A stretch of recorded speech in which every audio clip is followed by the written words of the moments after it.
Hello बच्चों, कैसे हैं आप सब। आज हम पढ़ेंगे lesson number 5 working with Adobe flash CS3। बच्चों, आप सभी लोग जानते हैं कि फ्लैश का यूज़ हम करते हैं जब हम कंप्यूटर एनिमेशंस को क्रिएट करते हैं। बच्चों, फ्लैश स्टार्ट करने के लिए हम सबसे पहले स्टार्ट बटन पर क्लिक करते हैं और सर्च करते हैं अडोबी फ्लैश प्रोफेशनल CS3। अब यहाँ पर हमारे डेस्कटॉप के मॉनिटर पर CS3 विंडो अपीयर हो जाती है। बच्चों, हमने अपनी प्रीवियस क्लासेस में कई सारे फ्लैश टूल्स के बारे में पढ़ा था। चलिए अब हम कुछ और फ्लैश टूल्स के बारे में जानते हैं। Number 1, eye dropper tool.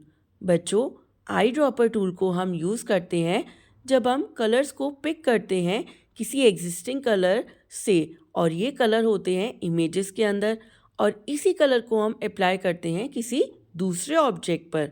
इसको यूज़ करने के लिए हम सबसे पहले टूल्स पैनल में जाके सेलेक्ट करते हैं आई ड्रॉपर टूल को। यहाँ पे हमारा पॉइंटर चेंज हो जाता है, इसकी शेप हो जाती है एरो से आई ड्रॉपर टूल के अंदर। बच्चों, अब हम क्लिक करते हैं लाइन, ब्रश स्ट्रोक या कलर फिल पर, और जो भी हमें कलर फिल करना है उस पर अप्लाई करते हैं। आई ड्रॉपर टूल चेंज हो जाता है इंक बॉटल टूल में अगर हम चूज़ करते हैं स्ट्रोक या लाइन या पेंट बकेट टूल को। If clicked area on fill area. बच्चों, 4th स्टेप होता है, अब हम क्लिक करते हैं लाइन, स्ट्रोक या फिल पर, जहाँ पे भी हमें सिलेक्टेड कलर को अप्लाई करना है, और यहाँ पर पिक्ड अप कलर अप्लाई हो जाता है। अब हम पढ़ेंगे फ्री ट्रांसफॉर्म टूल। बच्चों, फ्री ट्रांसफॉर्म टूल को हम यूज़ करते हैं रोटेट या रीसाइज करने के लिए ऑब्जेक्ट को। इसके स्टेप्स होते हैं, हम कोई भी ऑब्जेक्ट ड्रॉ करते हैं, जैसे कि हमने हेक्सागन को ड्रॉ किया। अब यहाँ पर हम सिलेक्ट करते हैं ऑब्जेक्ट को, बोथ स्ट्रोक एंड फिल, और बच्चों इसके बाद हम फ्री ट्रांसफॉर्म टूल पर क्लिक करते हैं।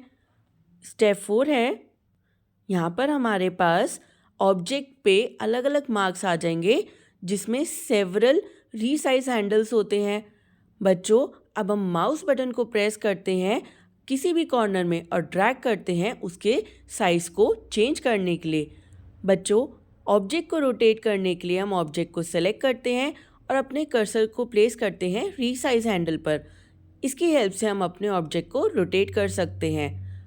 टू फ्लिप एन ऑब्जेक्ट, अगर हमें ऑब्जेक्ट को फ्लिप करना है तो इसके लिए हम ऑब्जेक्ट को सेलेक्ट करते हैं, हम मॉडिफाई पर जाकर क्लिक करते हैं और ट्रांसफॉर्म करते हैं फ्लिप वर्टिकल या फ्लिप हॉरिजॉन्टल पर, to flip the object vertically या हॉरिजॉन्टली। बच्चों, अब हम पढ़ेंगे ग्रुप और अनग्रुप। जब भी हम ड्राइंग बनाते हैं फ्लैश में तो बच्चों यहाँ पर 2 ऑब्जेक्ट्स क्रिएट होते हैं। एक होता है द फिल और दूसरा होता है द आउटलाइन यानी stroke. To manipulate elements as a single object, जब हम एक सिंगल ऑब्जेक्ट की तरह मैनिपुलेट करना चाहते हैं तो इसके लिए हम उन्हें ग्रुप कर देते हैं। बच्चों, ग्रुप करने के बाद मल्टीपल ऑब्जेक्ट्स बिहेव करते हैं एक सिंगल एंट्री की तरह। अगर हमें ग्रुप करना है तो हम इन स्टेप्स को यूज़ करते हैं। सबसे पहले हम ऑब्जेक्ट्स को सेलेक्ट करते हैं जिन्हें हमें ग्रुप करना है, जैसे कि हम सेलेक्ट करेंगे शेप, सिंबल्स, टेक्स्ट एक्सेट्रा। अब इनको ग्रुप करने के लिए हम क्लिक करते हैं मॉडिफाई पर, और मॉडिफाई के अंदर हम जाते हैं ग्रुप पर। यहाँ पर हम प्रेस कर सकते हैं Ctrl+G सेम अप्लाई करने के लिए। और बच्चों, अगर हमें इन ऑब्जेक्ट्स को अनग्रुप करना होता है तो मॉडिफाई के अंदर जाके इसे अनग्रुप कर सकते हैं, या फिर हम प्रेस कर सकते हैं Ctrl+Shift+G और हमारे ऑब्जेक्ट्स अनग्रुप हो जाएंगे। Understanding the timeline. बच्चों, टाइमलाइन प्रेजेंट करती है बिटवीन टाइटल बार और डॉक्यूमेंट विंडो के बीच में of the flash CS3 program window. Timeline contain करती है फ्रेम्स, की फ्रेम्स, लेयर्स एक्सेट्रा। और बच्चों, टाइमलाइन की हेल्प से हम अपने फ्रेम्स, की फ्रेम्स को एडजस्ट कर सकते हैं। अब हम पढ़ेंगे द सीन्स।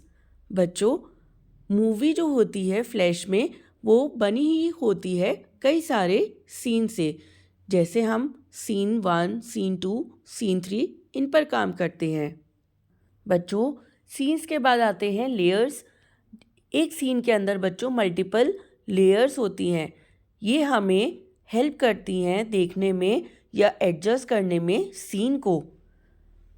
इसके बाद आते हैं the frames and the key frames. एक सिंगल लेयर ये भी बनी होती है मल्टीपल फ्रेम से। To the right of the layer section हमारे पास होते हैं फ्रेम्स, जो कि स्मॉल रेक्टेंगुलर बॉक्सेस होते हैं और ये सेपरेटेड होते हैं लाइन से।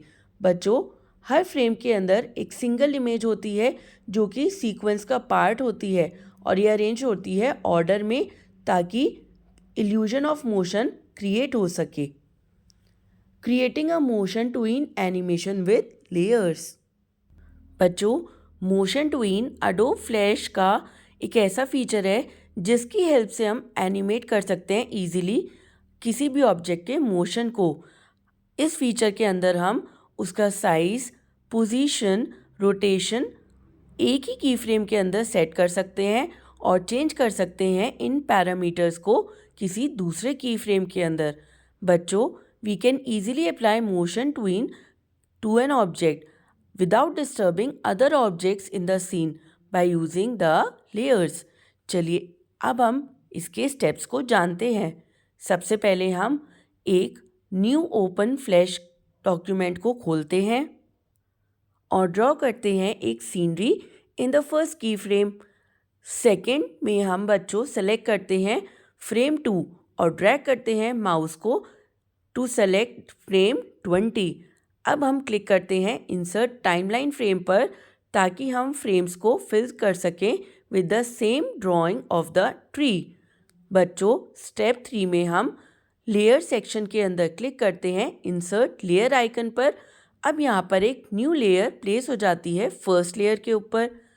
अब बच्चों, हम सेकेंड लेयर को सिलेक्ट करते हैं और एक बर्ड को ड्रॉ करते हैं फर्स्ट की फ्रेम में।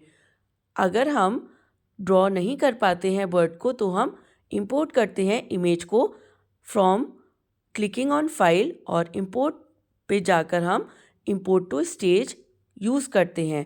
अब हम बच्चों बर्ड को सेलेक्ट करते हैं और क्लिक करते हैं मॉडिफाई पर, और मॉडिफाई के अंदर हम जाते हैं convert to symbol option to convert the bird into a symbol.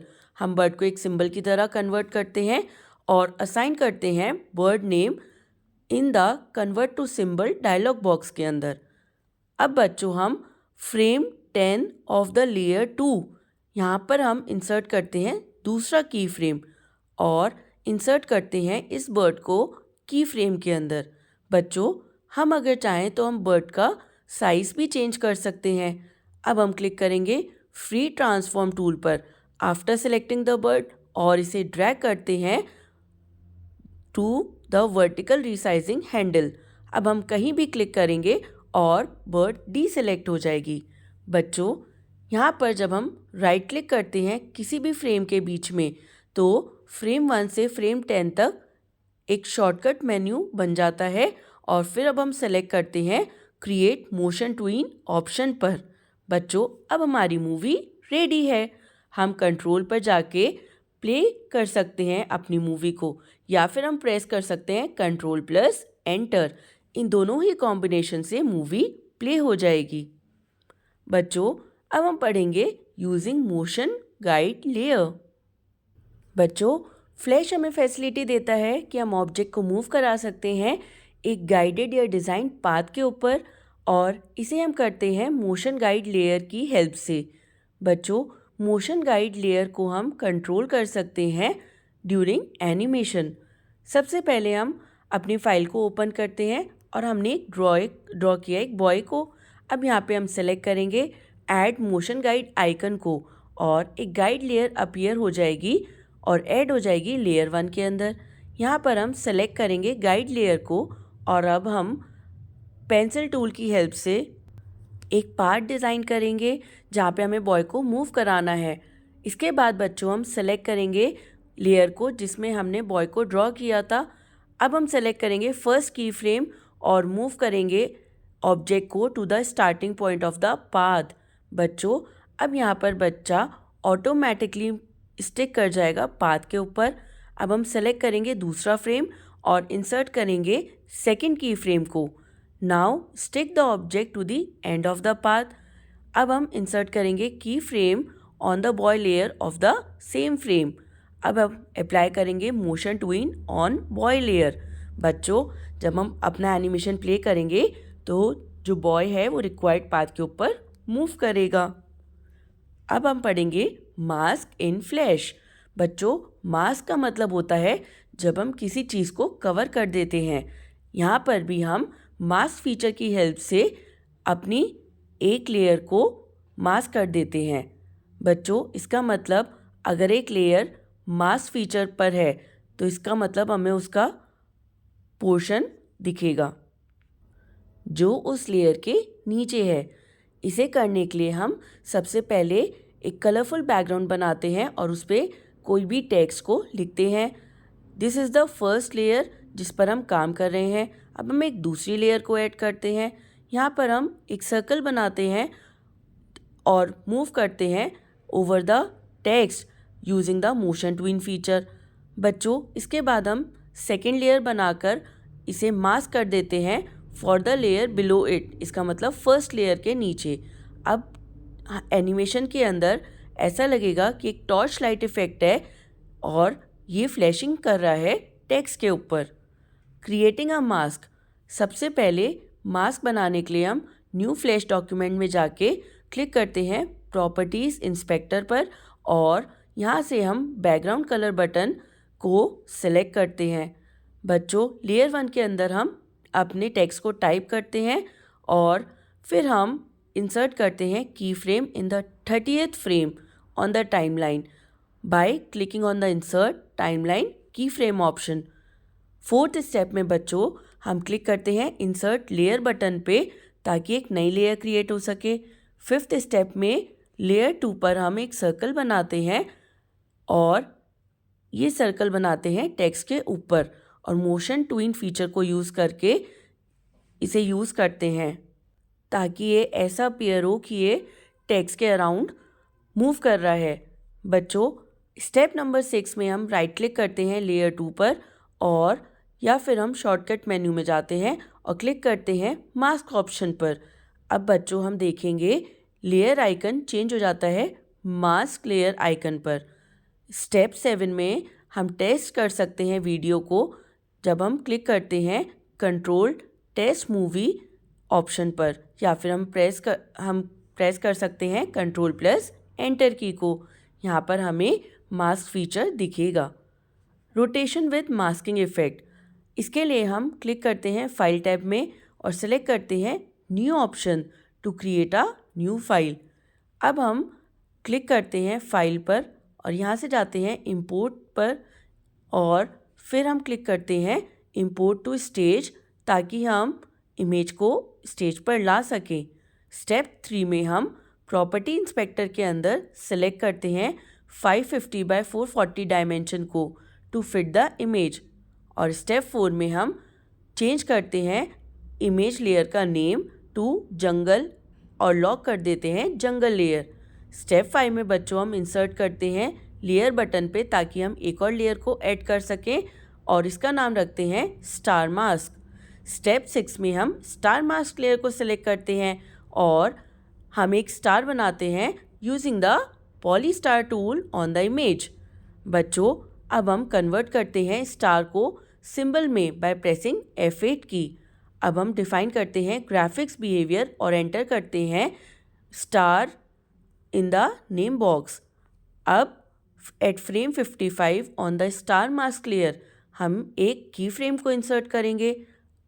Select करेंगे फ्रेम 1 को on the star mask layer from the property inspector. अब हम जाएंगे ट्विन प्रॉपर्टी पर और यहाँ पर हम सेलेक्ट करेंगे मोशन और यहाँ पर आ जाएगी एक ड्रॉप डाउन लिस्ट। इसके अंदर हम रोटेट फील्ड पर जाके क्लिक करेंगे ऑन CW यानी क्लॉकवाइज या CCW काउंटर क्लॉकवाइज ऑप्शन पर। जैसे ही हम राइट क्लिक करेंगे on the star mask layer और सेलेक्ट करेंगे हम मास्क ऑप्शन पर।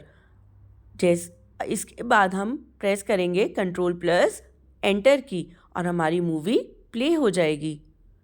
बच्चों, अब हम करेंगे अनियन स्किन टूल को यूज़। बच्चों, अनियन स्किन टूल एक कॉमन टूल होता है जिसे एनिमेशन सॉफ्टवेयर में यूज़ किया जाता है। ये हमें स्लाइटली ट्रांसपेरेंट इमेज को दिखाता है ऑफ द प्रीवियस फ्रेम्स या फिर अपकमिंग फ्रेम्स की। The number of frames it shows is up to you. ये एक यूज़फुल फीचर होता है जिससे हम आने वाले चेंजेस को दिखाते हैं। बच्चों, इसके बाद हम करते हैं साउंड्स को ऐड। साउंड को ऐड करने के लिए इसे हम इंपोर्ट करते हैं फ्रॉम द साउंड फाइल और इसके बाद हम अप्लाई कर सकते हैं अपनी मूवी के ऊपर। बच्चों, हम अगर चाहते हैं तो हम साउंड को रिमूव भी कर सकते हैं। रिमूव करने के लिए हम साउंड लेयर को सेलेक्ट करते हैं। प्रॉपर्टी इंस्पेक्टर में जाके हम साउंड ड्रॉप डाउन मेन्यू को सेलेक्ट करके क्लिक कर सकते हैं नन पर। इससे हमारा साउंड ट्रैक डिसेबल हो जाएगा। बच्चों, अब हम पढ़ेंगे how to publish the flash movie. Publish option के अंदर हम रिलीज़ करते हैं एनिमेशन को अपने सुटेबल फॉर्मेट के साथ ऑन द वेब। ये कर सकते हैं हम flash.swf फॉर्मेट में, HTML फॉर्मेट में या विंडोज़ प्रोजेक्टर .exe एक्सटेंशन के साथ। Steps to publish a flash movie, हम क्लिक करते हैं फाइल टैब पे, सेलेक्ट करते हैं पब्लिश सेटिंग ऑप्शंस को और यहाँ पर हम क्लिक करते हैं टिक बॉक्सेस पर नेक्स्ट टू द फॉर्मेट जिसमें भी हमें अपनी मूवी को पब्लिश करना है। बच्चों, अब हम क्लिक करते हैं पब्लिश ऑप्शन पर in the publish setting dialog box. अब यहाँ पर हमारी मूवी पब्लिश हो जाएगी। Thank you.